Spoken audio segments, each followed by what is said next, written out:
La présentatrice du JT de 20h de France 2 a une nouvelle fois été victime d'une tentative de cambriolage. La dernière date du 29 février 2024. Et il s'agit de la troisième pour Anne-Sophie Lapix. Anne-Sophie Lapix ne doit plus se sentir en sécurité dans son appartement du 16e arrondissement de Paris et il y a de quoi. Comme l'a rapporté BFM TV ce vendredi 1er mars 2024, la présentatrice du 20h de France 2 a été une nouvelle fois victime d'une tentative de cambriolage hier. La troisième. Nouvelle journée angoissante pour Anne-Sophie Lapix.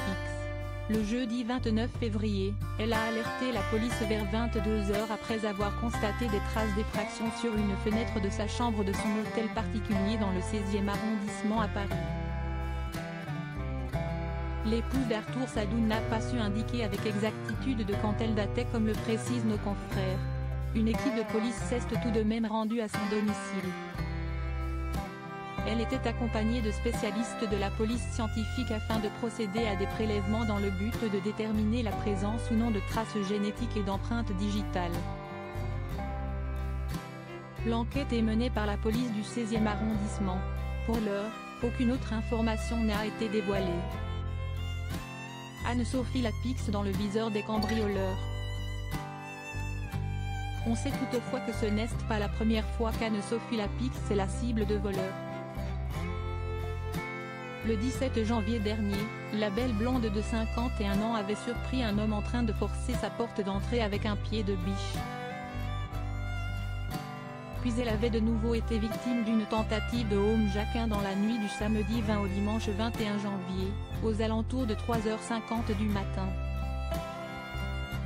Les policiers de la brigade anticriminalité, qui surveillaient le secteur après le premier signalement de la journaliste, ont vu un véhicule suspect arriver. 5 individus, dont les visages étaient masqués avec des capuches et écharpes, en sont sortis et ont escaladé la grille d'entrée de l'hôtel particulier. Alors qu'ils tentaient de s'introduire dans l'appartement, l'un des fils d'Anne-Sophie Lapix a filmé la tentative d'effraction, poussant les malfaiteurs à prendre la fuite. Ils ont été interpellés peu de temps après, devant les jardins du Trocadéro, à Paris. Tous venaient de Massy, Essonne, et parmi les 5 suspects se trouvaient 2 mineurs. Anne-Sophie Lapix n'est pas la seule personnalité visée par les tentatives de cambriolage. Nombreuses sont les personnalités à avoir fait face à cette situation. Le dernier en date, Jean Reichmann, le présentateur des 12 coups de midi, TF1, a vu plusieurs individus pénétrer dans sa propriété de Neuilly-sur-Seine, dans les Hauts-de-Seine. Son fils a réussi à les faire fuir.